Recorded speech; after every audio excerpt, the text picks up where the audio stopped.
Hi, I'm Aldyn. Welcome back to my channel, Harmonious Twin Flame Union. There is a solar eclipse tomorrow in Cancer, so I thought I would do a crystal card reading with my beautiful Eternal Crystals Oracle Cards deck. I love this deck. As you can see, it's by Jade. I just can't believe, like, I always pick such perfect perfect crystal cards every single time with it. Like, it's absolutely exquisite and divine. So I thought that would be a fun one to use. And I mean, there's a lot going on. I kind of completely nerded out on astrology today, and just everything with the 3 eclipses in a row, and just the the kind of the fun, the joy in that, and in knowing that it's really helpful in undoing really set patterns. So if hopefully you're familiar with the mirror exercise, this is a really wonderful time to get like maximum results. I mean, you always do. Loving yourself, doing the whole self-love mirror exercising process. But this is just some, really powerful energy that you get to utilize with the eclipses coming on. And this one is, in Cancer, and Cancer is all about like home and domesticity. It's ruled by the moon, so having even more to do with moon cycles. And that perhaps like more feminine nature. Of course, anyone can be domestic, and really everyone wants to be at home. And this is all about really being at home in your heart and here on planet Earth. It's really cool. There's a grand Earth trine in this eclipse, and there's this Plutonian energy in Capricorn that's being activated. So this idea, I think that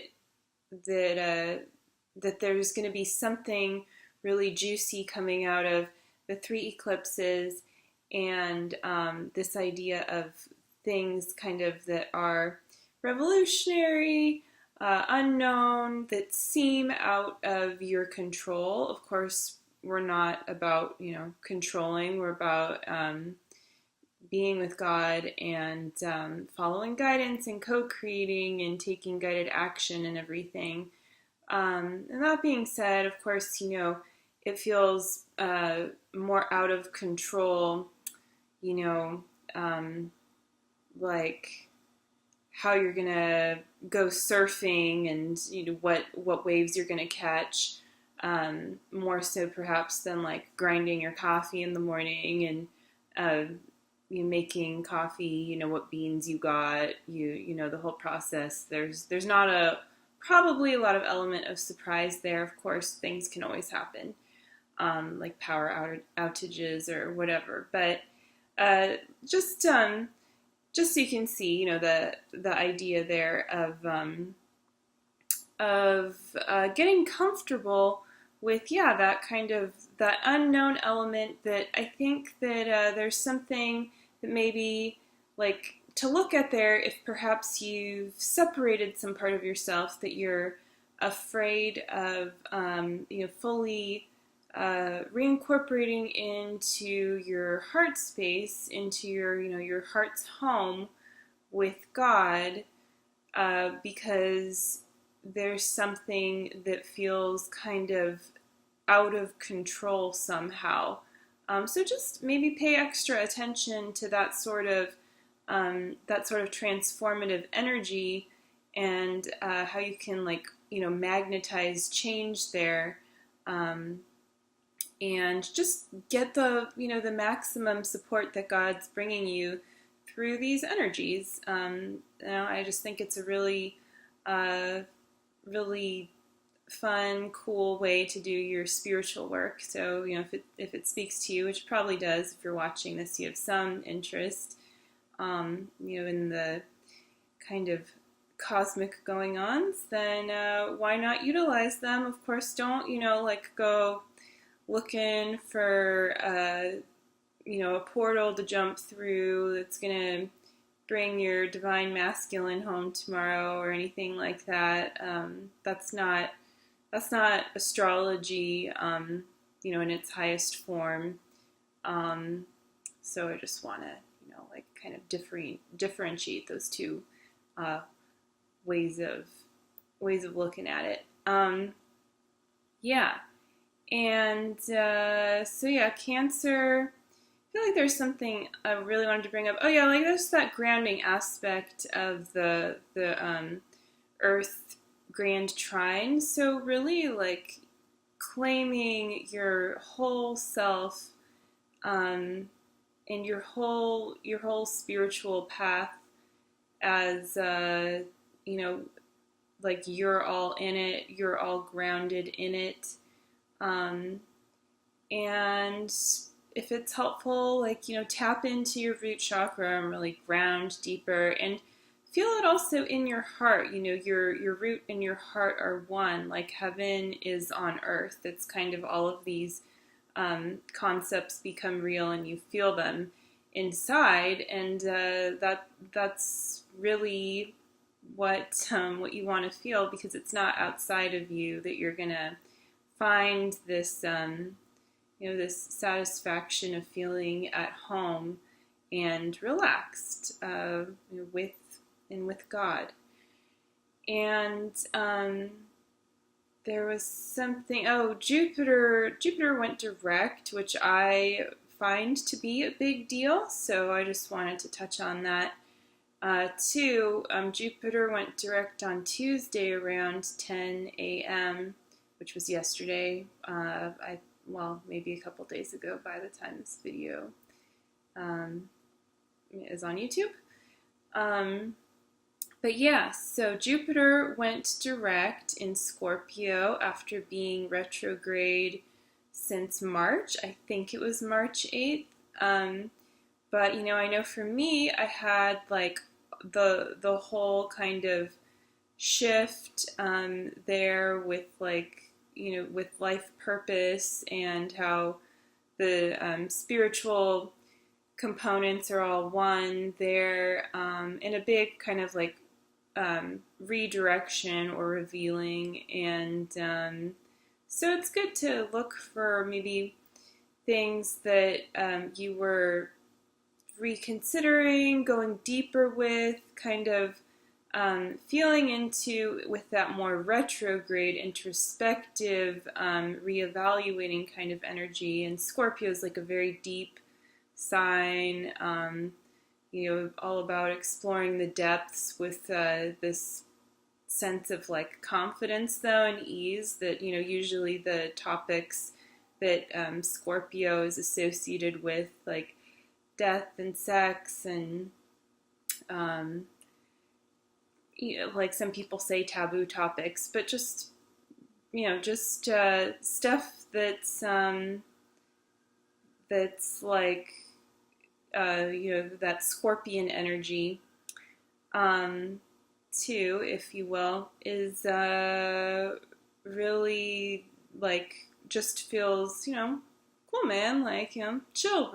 We're just gonna bring light to these kinds of topics, and feel into the juiciest place in them and transcend what's not true there. And that's especially true with Jupiter in Scorpio. And Jupiter's a really big gaseous planet, and all about expansion, and associated with joy and spirituality, and sometimes in medical astrology associated with the liver, which the liver does like, a million functions, not literally a million, but it does many things, and kind of kind of like defies your idea of what an organ could do in a lot of ways. So I think that's interesting. And so it's like about going deep into these crevices, but bringing this like real expansive outward energy there. So it's interesting. And then with it going direct, it feels like, there's some momentum there to move forward. Of course, like, this is going to feel different to everyone. That's my experience with it. And you can look at too where Jupiter is transiting your chart. I think that's a fun way to kind of feel into that energy, and what house it's transiting and what that house is associated with. So just some fun astrological stuff if it interests you to go deeper with that. But yeah, it's about like kind of finding that buried treasure, and bringing it back to you, having that like let you be more expansive and be your full whole self. And then that really does tie in to the Cancer solar eclipse too, with bringing your whole self home into your heart, and grounding here, like right where you are. And I've definitely had a lot of that come up just even the last couple of days, and uncomfortable feelings come up that turn out to be really wonderful opportunities to mirror and feel much better afterwards. So without further ado, I think it's time to cut these cards, and they've been shuffled, and see what we get. So this is Consultation, and it's number 22, Children, Third Eye, and Heart Chakras. So let's see where we get the clearest image there. Great. So what we're going to do with this card, I like that it's number 22. That feels like a lot of union energy there.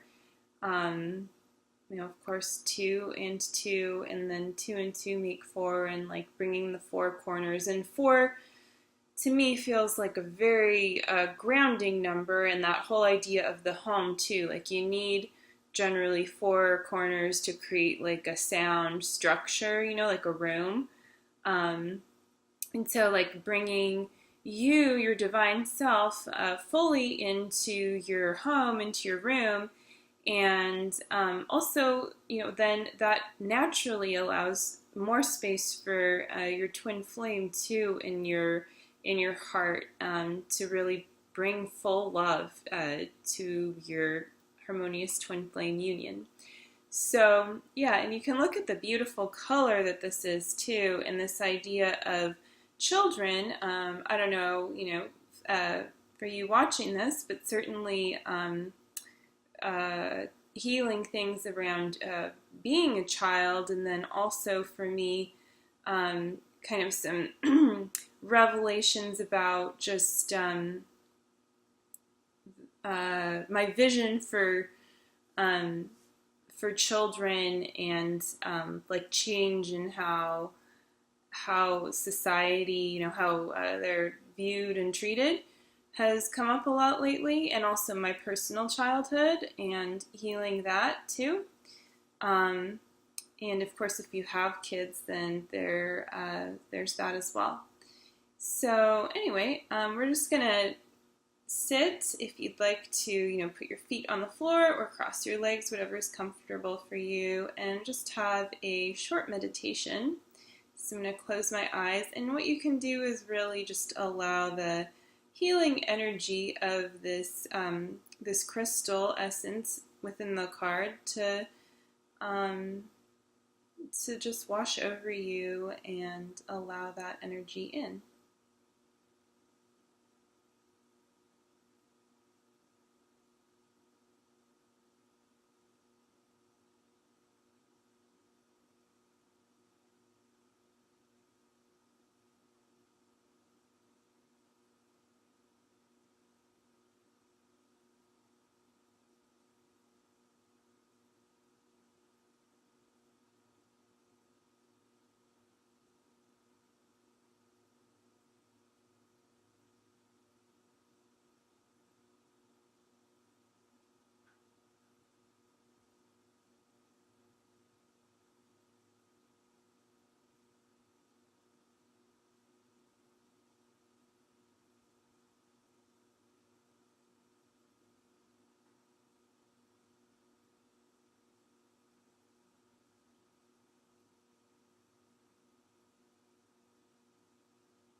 If you'd like to pause and take a moment, if you have any kind of affirmation that came up for you, or decree, or anything that came up to mirror, feel free to do that. And I'm going to find the page in the book to the booklet for the, again, this deck to read to you. And let's see what it says. So yes, third eye and heart chakras. Children are being highlighted for you today. You're being guided to spend more time with the important children in your life. If you don't have any children, Kunzite can relate to you needing to reconnect with your inner child and see the world through their eyes. Take time to enjoy the simple things in life. Notice the colors of the leaves, flowers, and sky. Get creative, play, dance, laugh, or sing. Reconnect with the fun side of life. If you do have children, grandchildren, or nieces, nephews, reach out to them at this time. Take note of what is important to them and what would they like to share with you. Often, all a child truly wants is to feel loved and that their thoughts and feelings count. There's no need for grand, extravagant gestures. Sometimes we underestimate the significance of simply spending quality time together doing everyday things. You may also have been drawn to Kunzite today because you are considering adding children to your family. These new beginnings are on the way to you. Remain positive and enjoy the new addition to your family.